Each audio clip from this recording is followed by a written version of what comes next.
Hello everyone, আসসালামু আলাইকুম। আমি এখন উপস্থিত আছি দশমিনা হাজিরহাট লঞ্চঘাটে। আপনাদেরকে যদি দেখাই আজকের পরিস্থিতি খুবই ভয়াবহ। এক নাম্বার, আমি যে স্থানটা দাঁড়ায় রয়েছি সেই স্থানটার পাশেই মসজিদ। এই মসজিদটা থেকে হয়তো এই যে দেখেন, আপনারা দেখলেই বুঝতে পারবেন যে বালুর বস্তা রাখা, বস্তা হয়তো 3টা পার্ট আছে, 3টা পার্ট বাংলেই হয়তো সুইটা গেলেই হয়তো মসজিদটা খুবই করুণ হালদশার ভিতরে থাকবে। এখনই মানে খুবই করুণ হালদশা। এই যে দেখেন, একটু যদি ঘুরে যদি আপনাদেরকে যদি দেখাই, আর বর্তমানে যে পরিমাণ বাতাস আর নদীতে যে পরিমাণ স্রোত এবং যে ঢেউ, খুবই করুণ হালদশা। আমরা একটু সামনে যাই, দেখুন এত পরিমাণ যে স্পিরিট ঢেউ। এইখানের দশমিনা হাজিরহাট লঞ্চঘাটের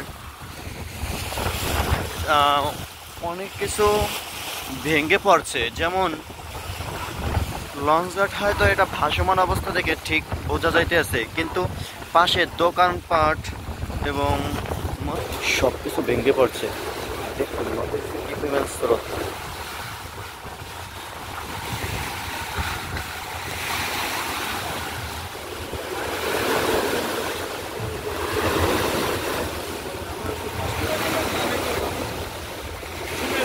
পাশে একটা আছে খাম্বা।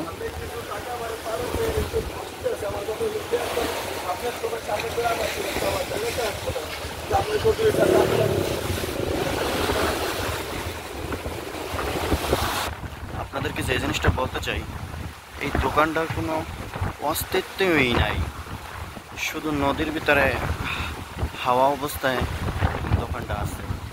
এই অবস্থায় এই দোকানটা কি পর্যায়ে আছে আপনারাই দেখুন। এবং এইখানে কারেন্টের যে খাম্বাটা আপনাদেরকে দেখাইলাম পিছনে ঘুরে, খুব হালদশা। হয়তো আর খুব ভয়াবহ বাতাস চললে খুবই দুর্ঘটনার শিকার হইতে হবে। এবং এই যে লঞ্চ গার্ডের যে সিঁড়ির এখানেও কিছুই নাই। এখানে সিমেন্টের বস্তার ভিতরে মাটি ঢুকাইয়া দিয়ে রাখছে। এই হলো মসজিদ।